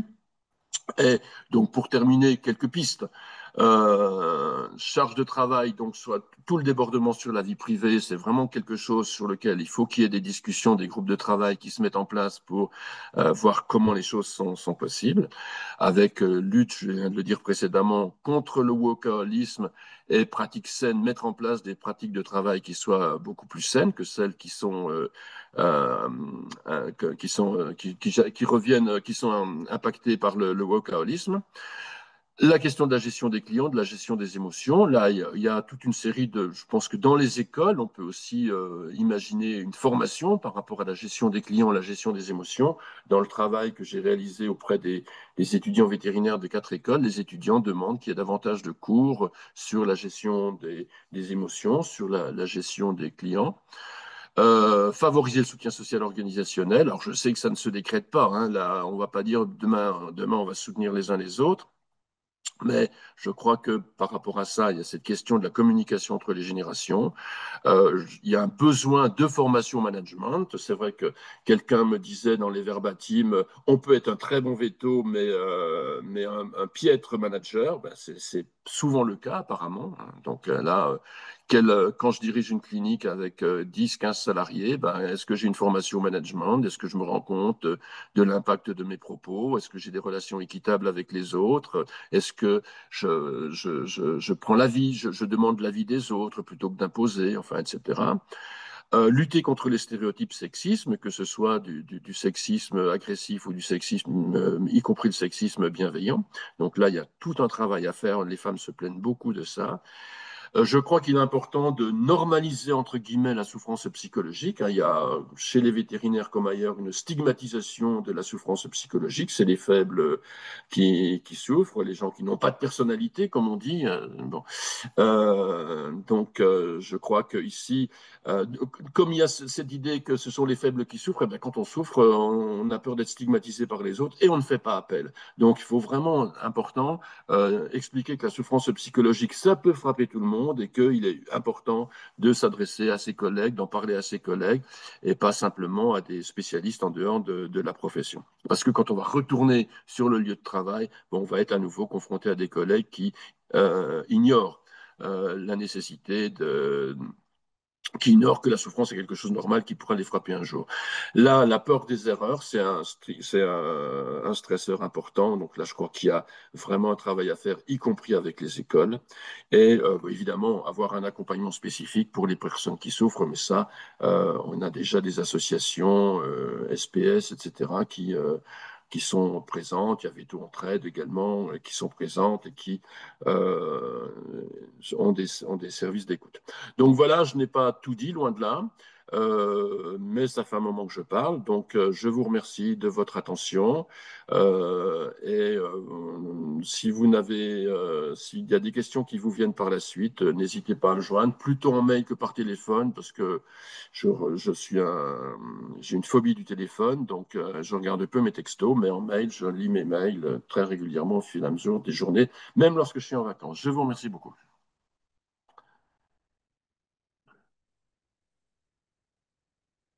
Merci au professeur Truchot pour cette présentation. Alors, on a eu quelques questions sur le chat que je vais vous poser, professeur Truchot, et vous laisser répondre.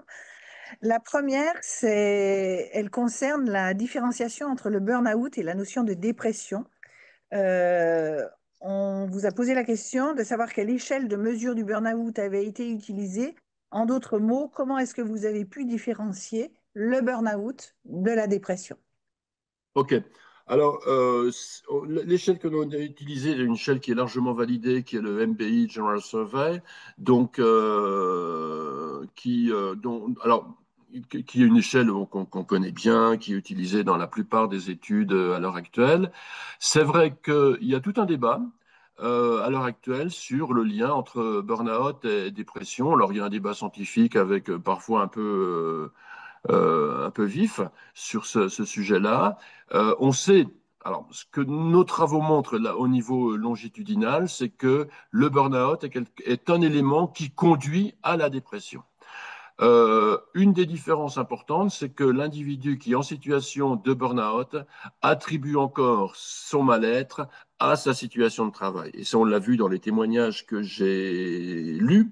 Les gens disent que c'est bien la situation de travail qui crée la situation psychologique dans laquelle ils sont. Alors que l'individu qui est fortement en dépression attribue son état dépressif à lui-même. Et ça change fondamentalement les choses parce que ce qui reste à faire une fois que je suis en burn-out, eh bien, c'est s'attaquer à la question du travail, donc changer de boulot, améliorer son boulot, etc., etc. Alors que si je suis en dépression, je vaux peanuts. Donc là, c'est vraiment une différence importante entre les deux. Mais le débat reste ouvert. En tout cas, sur tous les travaux longitudinaux,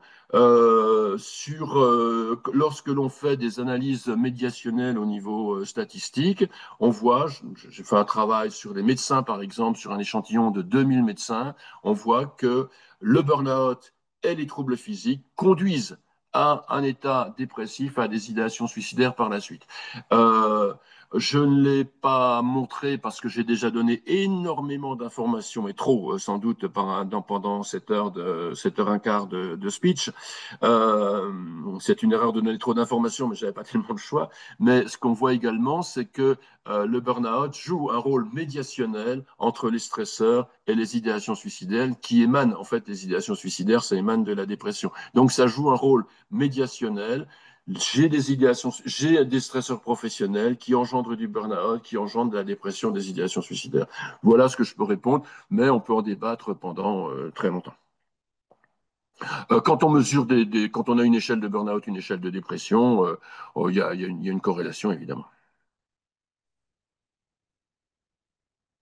Ensuite, il y a eu quelques questions sur le workaholisme. La première, c'était de redéfinir ce que c'était qu'un travail compulsif. Et la seconde question sur le workaholisme, c'est de savoir si les résultats qu'on avait mesurés chez les vétérinaires français étaient retrouvés dans les autres pays. Sous-entendu, est-ce que la sélection en passant par des classes préparatoires favorise ce type de comportement ou sélectionne ce type d'individu susceptible d'avoir ce genre de comportement ensuite? Ok. Alors, ce que c'est qu'un travail compulsif, eh bien, je dirais que on va travailler, on va être un travailleur acharné parce que il y a une demande extérieure. Il faut que je finisse mon boulot. Il y a une motivation à bosser, mais la motivation, elle vient en partie des éléments extérieurs. Alors que le travailleur compulsif, c'est quelqu'un qui a une force, qui a une sorte de pulsion interne qu'il n'arrive pas à réfréner. Il faut que je bosse, il faut que je bosse, il faut que je bosse, il faut que je bosse.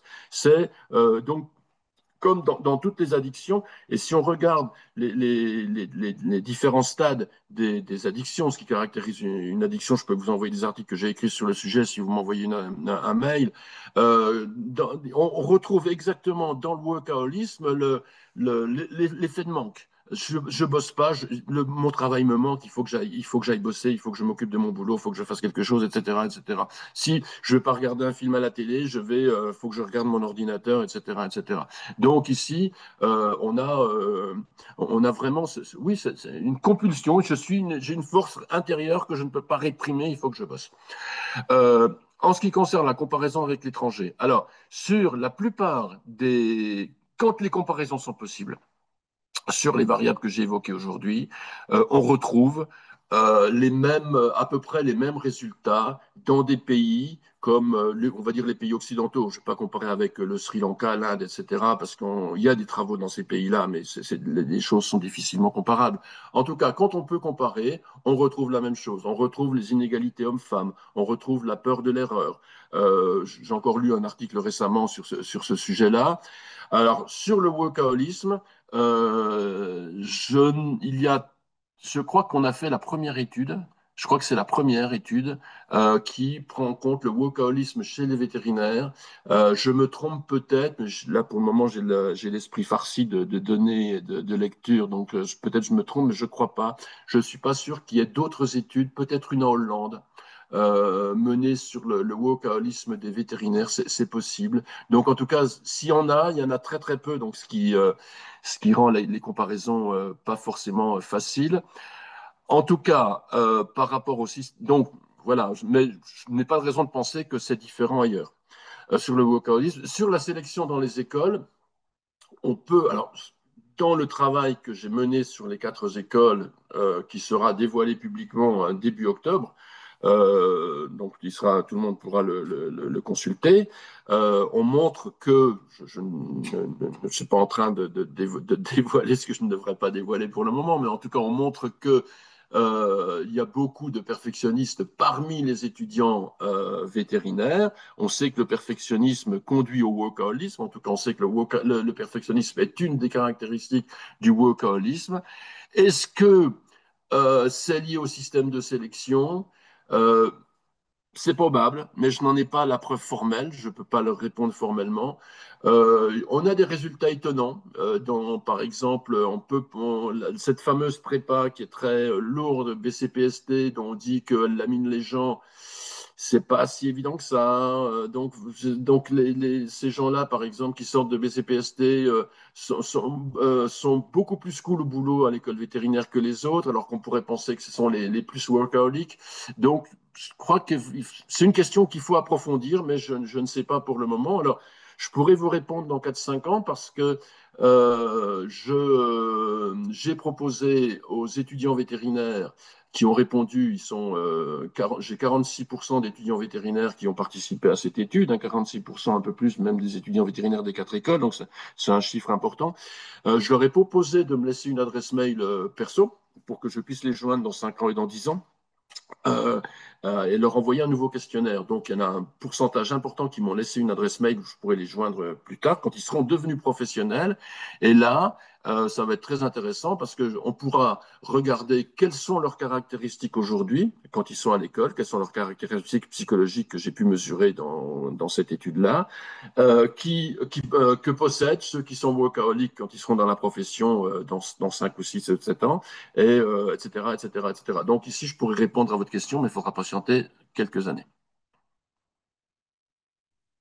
Et ça sera une Question. première également, cette étude. Autant notre étude chez les vétos ici est une première au niveau international, puisqu'on a pris en compte plein de variables avec du longitudinal. C'est une première chez les vétos, c'est une première dans la plupart des professions. Ça sera la même chose avec cette étude longitudinale chez les étudiants vétérinaires. Alors, il y a une question sur la notion de permanence et de continuité de soins, de savoir cette obligation de permanence et de continuité de soins, si elle influençait les données, si elle influençait les statistiques. Alors, permanence continuité des soins, en tout cas en ce qui concerne les gardes de nuit, les gardes de week-end, on est bien sur ce thème-là, hein, on est d'accord. En ce qui concerne les gardes, alors curieusement, au niveau statistique, on n'observe pas grand-chose. En ce qui concerne les caractéristiques objectives du travail, l'amplitude horaire joue relativement peu. En revanche, le nombre de clients par jour joue beaucoup. Le présentéisme joue beaucoup, hein. Il y a beaucoup de vétérinaires qui sont présentéistes et les jeunes sont aussi présentéistes. D'ailleurs, je fais une parenthèse que les plus anciens, ce qui signale à nouveau qu'ils sont fortement engagés dans leur boulot, mais je m'écarte un peu de la question. Euh, pour les gardes, donc je reviens à ce que je disais, pour les gardes, on n'observe rien au niveau statistique. En revanche, donc, on n'observe rien au niveau qualitatif. En revanche, au niveau qualitatif, c'est-à-dire au niveau des verbatims, les répondants se plaignent énormément, énormément, énormément des gardes. Et les gardes de week-end, alors on a un impact statistique des gardes de week-end, mais principalement au niveau des femmes, pas des hommes. Donc, on a un résultat paradoxal que je ne sais pas expliquer pour le moment, c'est que statistiquement, pas de lien entre le nombre de gardes par mois et burn-out, etc. Données qualitatives, que ce soit au niveau des entretiens qu'on a menés préalablement, au niveau de la dernière page du questionnaire où les gens pouvaient s'exprimer librement, énormément de plaintes concernant les gardes. Voilà. Alors c'est vrai que la continuité des soins, ça va jouer fortement. Des gens qui disent je peux pas vivre chez moi parce que je suis dérangé en pleine nuit, etc., quoi. J'ai répondu à la question? Oui, je pense. Oui, oui. Après, les résultats détaillés sont dans les rapports. Il y a eu une question sur l'accès à ces données et à ces rapports, et les rapports sont systématiquement d'abord mis à la disposition de l'ensemble de la profession. Donc, vous allez les retrouver sur le site de Veto Entraide, sur un certain nombre de sites, mais vous allez les retrouver aussi entièrement sur le site de l'ordre. Et on essaye aussi d'en faire quelques résumés parce que la lecture en est longue. Effectivement, ils font à peu près 130 à 150 pages chacun. Vous les retrouverez tous sur le site de l'ordre et vous pouvez aller rechercher ces données de façon plus précise. Autre Je question, répète, je suis disponible par mail si vous avez des questions par la suite, il n'y a pas de problème. le milieu vétérinaire ne serait-il pas un lieu de concentration de profils naturellement plus enclins aux fragilités émotionnelles de par sa sensibilité particulière pour le monde animal et le soin? Et dans ce cas, le métier en soi n'aurait plus forcément autant d'impact dans le passage à l'acte. Ah, c'est possible. En même temps, on voit dans les données que la confrontation à la douleur, hein, les deux, parmi les 8 stresseurs, on voit que la confrontation à la détresse est quelque chose n'impacte pas, qui n'impacte ni les idéations suicidaires, qui n'impacte ni le burn-out, qui n'a vraiment pas véritablement d'impact. Donc, ça m'amènerait à répondre négativement à la question. C'est une réponse indirecte avec des éléments qui sont indirects, mais je ne connais pas de données véritablement de données empiriques sur le sujet. Mais je ne suis pas certain que ça joue, en tout cas. Je dirais plutôt non, mais voilà, au vu des données que je possède.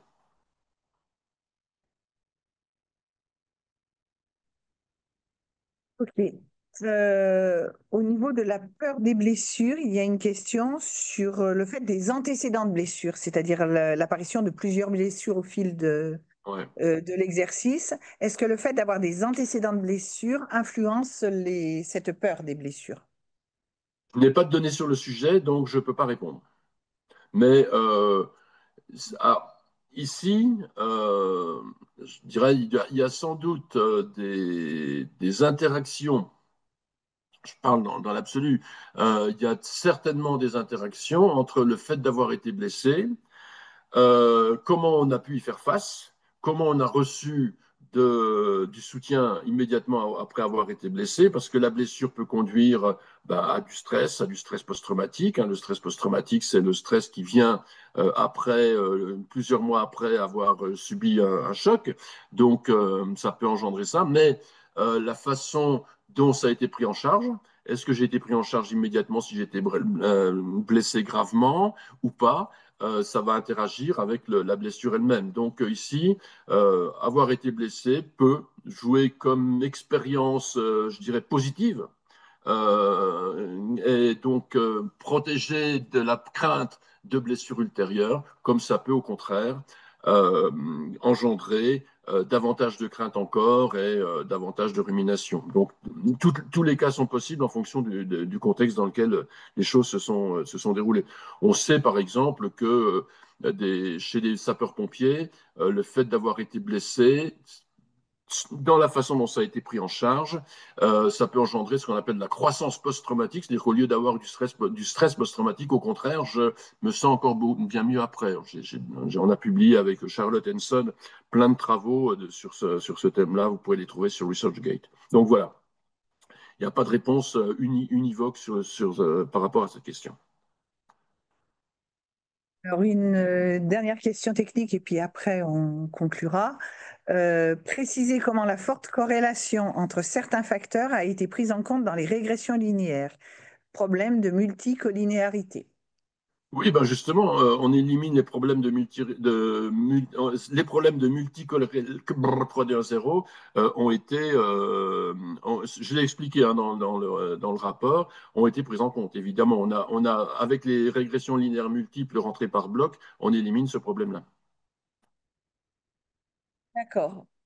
Je pense qu'on va arrêter avec les questions là. Je vais juste terminer par la dernière question qui était de savoir s'il y aurait une suite aux travaux. Ça a déjà été un travail énorme sur 6 ans. Il y aura sans doute des suites. Je pense que la collaboration entre le Conseil national de l'ordre et Didier Truchot ne s'arrêtera pas là. Après, il faudra définir ces suites, savoir exactement de quoi on a besoin, mais pour l'instant, l'étude longitudinale était prévue sur ces échéances-là, à peu près 33 mois. Et il faut déjà que la profession s'empare des résultats, voit comment et où elle peut agir pour faire en sorte que la santé au travail des vétérinaires s'améliore. Voilà, je vous remercie tous. Président, vous voulez dire quelque chose?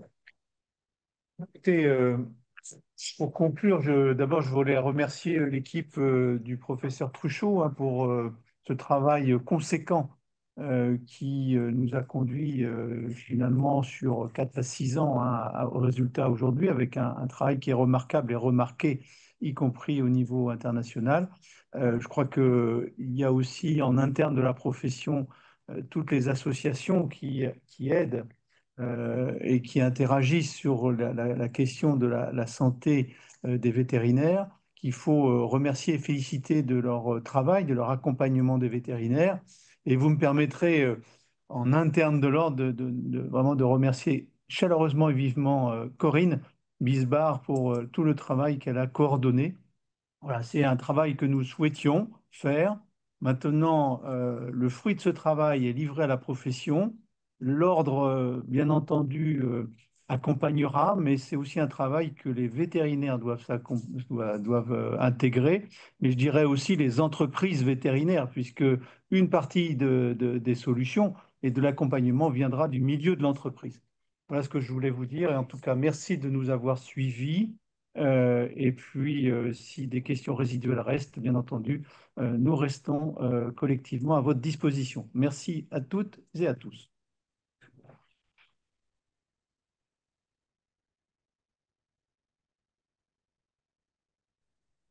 Voilà, on vous dit au revoir à tous, toutes. Merci d'avoir écouté cette présentation et bon courage à tous.